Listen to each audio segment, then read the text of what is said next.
तो वहीं बात करेंगे फिर से पटना की, जहां पर राबड़ी आवास पर सीबीआई की टीम पहुंची हुई है। सीबीआई के 3 अधिकारी राबड़ी आवास पर पूछताछ भी कर रहे हैं। सीबीआई की टीम राबड़ी देवी के सरकारी आवास 10 सर्कुलर रोड पहुंचकर जांच भी कर रही है। तेजस्वी यादव राबड़ी आवास पर मौजूद नहीं है क्योंकि उप मुख्यमंत्री तेजस्वी यादव विधानसभा में मौजूद है। सीबीआई की टीम राबड़ी आवास पर पहुंची हुई है। राबड़ी देवी के घर जांच के लिए पहुंची हुई है। लाइन फॉर जॉब स्कैम का ये पूरा मामला है जिसको लेकर सीबीआई की टीम मौके पर पहुंची है। कोई ये रेड नहीं है बताया जा रहा है, ये महज एक पूछताछ है, ये कोई छापेमारी नहीं है, ये महज पूछताछ है। और वो पूछताछ की अपील भी बताया जा रहा है कि खुद से राबड़ी देवी की तरफ से की गई थी कि उनकी तबीयत नासाज होने के कारण अगर पूछताछ यहीं पर हो जाए तो वही उसी मामले को देखते हुए सीबीआई की खुद से टीम वहां पर पहुंची है ताकि कोई दिक्कतें ना हो। और बताया भी जा रहा है कि मौके पर समर्थक मौजूद है, जो सियासी गलियारे हैं वहां पर भी शोर मच चुका है। उसमें भी कहीं ना कहीं जो राजनीतिक प्रक्रिया है उनमें ये बताई, वो कह रहे हैं कि अब चूंकि चुनाव नजदीक है उसी को देखते हुए जो सीबीआई है, जो केंद्रीय एजेंसियां हैं वो एक्टिव हो चुकी हैं। ऐसा जो राजनीतिक प्रतिक्रियाएं वो आ रही हैं। देखिए, ये लालू परिवार के जिस साथ जुड़ा हुआ चीज है, जिस प्रकार से उन्होंने 15 सालों में गरीबों के पैसे का उगाही किया सत्ता में रहते हुए, जब जब उनके बेटाओं को भी मौका मिला तो उन्होंने भी मॉल बनाने में लगे रहे, तो उन सब चीज़ों का तो असर होगा ना। और ये केसेज कब के हैं? जिनके सागिर्द में बैठे हैं शिवानंद तिवारी जी और ललन सिंह, कई मामले तो उनके द्वारा लाए गए हैं। तो अब उनको उनसे पूछना चाहिए कि केस में सच्चाई है कि नहीं है। अगर उनके सीबीआई के संज्ञान में कोई चीज़ें गई और जांच हो रही है तो डर क्यों रहे हैं? ये स्वायत्त समिति है, अपना काम कर रही है, सरकारी संस्था है। अगर कहीं से कुछ होगा तो निश्चित रूप से कार्रवाई होगी, नहीं होगा तो कोई कार्रवाई नहीं होगी। या चिंता की क्या बात है? सांच को आँच क्या? अगर हम सच है तो हमको आँच क्या आना चाहिए? कुछ नहीं आना चाहिए। तो लोग आरोप लगाते हैं कि जानबूझ निश्चित कोई, देखिए अब जब सांच बात आएगा तो लोग आरोप लगाएंगे। अगर हम सच हैं तो हमको कोई कुछ भी करे, हमको क्या चिंता है? और वहीं हमारे साथ रुपेंद्र राबड़ी आवास के बाहर हमारे साथ मौजूद है। रुपेंद्र के पास सीधा लेकर चलेंगे। रुपेंद्र, सब लाइक जानना चाहेंगे, देखिए 1 घंटे से ज्यादा का वक्त हो चुका है छापेमारी जो आप कह रहे हैं, लेकिन महज एक पूछताछ की प्रक्रिया जो चल रही है, ये जानना चाहेंगे कि अब ये अपडेट कहां तक पहुंचा, ये पूछताछ कहां तक पहुंची, क्या कुछ अपडेट अब निकल कर आया है? देखिए, अपडेट अभी जो है पता नहीं चल पा रहा है, लेकिन ये ज़रूर बता दें कि जो ये दरवाजे हैं, जो गेट है, गेट से हमें जो है दिखाई दे रहा है कि गाड़ी जो सीबीआई की जो है अंदर में मौजूद है। और जो है उनसे जो है राबड़ी देवी से जो है पूछा जा रहा है। राबड़ी से जो है वो उनको बयान जो है वो लिया जा रहा है, क्योंकि 15 तारीख को जो है उनको उपस्थित होना था और उन्होंने कहा था कि मैं जाने में जो है असमर्थ हूँ, मैं नहीं जा पाऊँगी, तो जिसके कारण जो है हमसे पूछताछ कर लिया जाए पहले ही तो, और मेरा बयान ले लिया जाए। उस पर जो है ये बयान जो है लिया जा रहा है। अभी तत्काल में देखिए कि गेट, अभी देखिए कि वहाँ अंदर से जो है एक व्यक्ति जो है निकले हुए हैं और देखिए उनके हाथों में जो है कई कागजात हैं। और ये जो है सचिवालय के जो है आपको कर्मचारी दिख रहे हैं, इनके आई कार्ड से लग रहा है ये सचिवालय के हैं, क्योंकि तेजस्वी यादव खुद बिहार सरकार में उप मुख्यमंत्री हैं, तेज प्रताप यादव मंत्री हैं और तेज प्रताप और तेजस्वी यादव इसी में रहते हैं।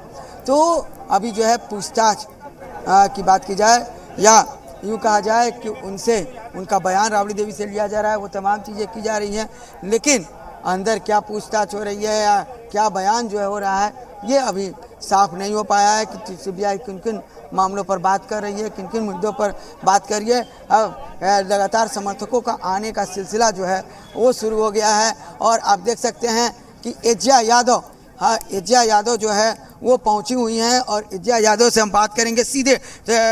एजिया जी, जिस तरह से अभी सीबीआई पहुंची हुई है, राबड़ी देवी से जो है पूछताछ कर रही है, उनका बयान ले रही है, क्या कहेंगे? देखिए, सीबीआई के बारे में क्या कहा जाए, ईडी के बारे में क्या कहा जाए।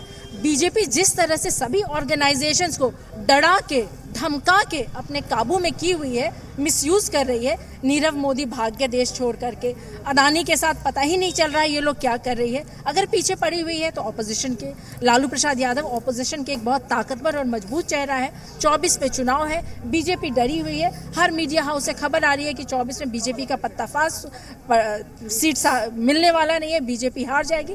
तो ये अपना चाल मेरा एक सवाल है, आप एजे जी से पूछने की कोशिश कीजिए, महज ये प्रक्रिया है, ये प्रक्रिया है और आप कह रहे हैं कि प्रक्रिया में हम साथ देंगे, तो फिर इसे राजनीतिक षड्यंत्र आप कैसे करार दे सकते हैं? हमारी एंकर का जो है एक सवाल है कि एक महज ये प्रक्रिया है, तो फिर आप इसे राजनीतिक तुल कैसे दे रही हैं? काश कि ये महज एक प्रक्रिया ही होता, लेकिन जिस तरह से लगातार हम लोग देख रहे हैं कि सेंट्रल एजेंसीज जो है इन ऑर्गेनाइजेशंस का मिसयूज कर रही है। सिर्फ ऑपोजिशंस के ही घर में क्यों, पावरफुल ऑपोजिशंस को ही क्यों हैरेस किया जा रहा है, मैं ये सवाल पूछती हूँ।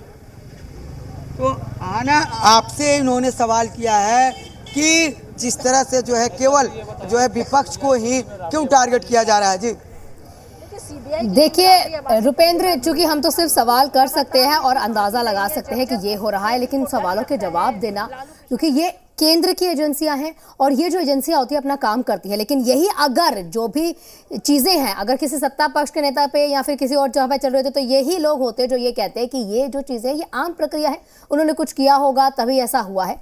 लेकिन चलिए एक और सवाल अगर मैं आपसे भी पूछूं रुपेंद्र, वो ये जानने की कोशिश है, अगर आप अजय यादव से पूछें कि ये जो पूछताछ के लिए बुलाया गया है, ये तो खुद सामने से राबड़ी देवी ने ही तो बुलाया है ना कि मेरी तबीयत ठीक नहीं है, आप आके पूछताछ कर लीजिए, तो इसमें राजनीतिक क्या हो रही है, यही अब समझने की ज्यादा कोशिश है।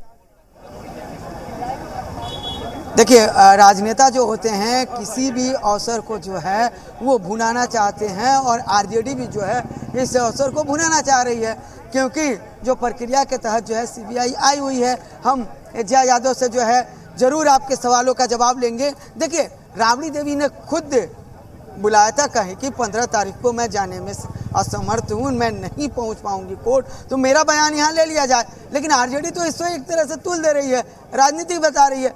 राबड़ी देवी ने खुद बुलाया उन लोगों को। देखिए ठीक है, राबड़ी देवी ने बुलाया है, पूछताछ होगी, लेकिन ये बात तो सही है ना कि सीबीआई परेशान करती है ऑपोजिशन को। ये बात तो सही है कि ईडी परेशान करती है, क्या इसमें कोई दो मत नहीं है कि सीबीआई परेशान करती है। बार बार सवाल करना, बार बार बुलाना, समन करना, पूछताछ करना, आखिर ऑपोजिशन के लीडर राबड़ी देवी जी से ही क्यों, ऑपोजिशन लीडर से ही क्यों? क्योंकि मैम ये केस, देखिए रुपेंद्र, ये केस भी तो ऑपोजिशन के लीडर्स पर ही है, जिनके ऊपर केस होगा उन्हीं से तो सवालात किए जाएंगे। जब 2021 दिसंबर में यही सीबीआई थी, जब कोई एविडेंस नहीं मिला तो केस को क्लोज कर दी थी, क्योंकि कोई एविडेंस नहीं मिला जिसपे कि एलिगेशन चार्जेस लगाया जा सकता था। 21 में क्लोज जमीन लेकर नौकरी दिया गया है ना, ये तो सीबीआई करती है, प्रूफ करे तब तो। 21 में तो बोली कोई एविडेंस नहीं मिला, सीबीआई बोली, और अभी अचानक ये केस खुल गया। 21 में अगर ऐसा हुआ था तो 21 दिसंबर तक जब इस पे चर्चा हो रही थी तो क्या कुछ साबित कर पाई? ये तो बीजेपी बिल्कुल आप बने रहिएगा, तमाम अपडेट हम आपसे लेते रहेंगे, लेकिन तमाम प्रतिक्रिया भी लगातार निकलकर सामने आ रही है। नहीं, कैसे देखेंगे इसको, तो जो पूर्व में किए हुए लोग हैं, और सीबीआई जो गलत काम करेगा उसके यहाँ पहुँचेगा ही। अब किस रूप में पहुँचे इसको कहीं से भी किसी नेतृत्व से जोड़ के नहीं देखना चाहिए, बल्कि एक निजी संस्था अपना काम कर रही है, उसको काम करने देना चाहिए। लेकिन जॉब के मामले में जो जमीन का मसला है, इस पर पहुंची है, और सत्ता पक्ष के लोग आरोप भी लगा रहे हैं कि एजेंसियां जो है वो नियंत्रण में है और इस तरीके से काम कर रही है। ऐसा कुछ नहीं होता है। अगर ऐसा रहता तो जिस समय कांग्रेस की सरकार थी, जिस समय उनकी सरकार थी, उस समय तो नहीं होना चाहिए था ना। उस समय कांग्रेस की गवर्नमेंट थी, उसमें लालू जी उसके सहयोगी रहे थे, उस समय तो नहीं होना चाहिए था, और उस समय सारा भंडाफोड़ हुआ था, इसलिए ऐसे कुछ बात नहीं। देखिए सीबीआई हमेशा बदले की भावना से काम करती है। आज तक सीबीआई को मिला क्या, आखिर बताना चाहिए। जब जब चुनाव नजदीक आता है तब तक सीबीआई ऐसा क्यों करती है? हमेशा लालू यादव जी के परिवार को तंग करने के साजिश के तहत ये लोग छापेमारी या पूछताछ के लिए लोग आता है, कभी तो कुछ मिला नहीं आज तक। ये सब बस बदले की भावना से भाजपा से ग्रसित है, ये बीजेपी का तोता है सीबीआई। तो तमाम प्रतिक्रिया भी निकलकर सामने आ रही है। ताजा अपडेट में हम